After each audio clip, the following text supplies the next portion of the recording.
এই ভিডিওটা অনেক দিন আগের 24শে ফেব্রুয়ারি, যেদিন কিনা আমার ভাইয়ের বার্থডে ছিল। তো ওর জন্য একটা কেক অর্ডার দিয়েছিলাম। তো আসার সময় বোনদের নিয়ে আসলাম। ও মা, বাড়িতে এসে দেখি ভাই তো এখনও কাজ থেকে বাড়িই আসেনি। তারপর ও চলে এসেছে, ও স্নান করতে গেছে। ততক্ষণ আমরা বোনরা মিলে একটু ঢং করছিলাম। তো দেখো আমার ভাইয়ের মুখটা পুরো শুকিয়ে গেছে, ও স্নান করে খায়ওনি পর্যন্ত।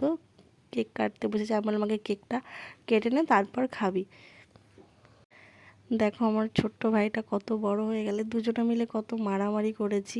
সেই সব কথা মনে পড়লে খুব হাসিও পায়, আবার খারাপও লাগে। তো সেই দিন আমাদের একটা বার্থডে পার্টির ইনভিটেশন ছিল। তো গিয়েই ভীষণ খিদে পেয়ে গেছে, আমি তো খেতেই বসে পড়েছি আগে। তো প্রথমে দিয়ে দিল ভাত, ডাল, আলুর চিপস, তারপর দিয়ে দিল দই কাতলা, তারপর দিয়েছিল হচ্ছে রাইস আর মাংস।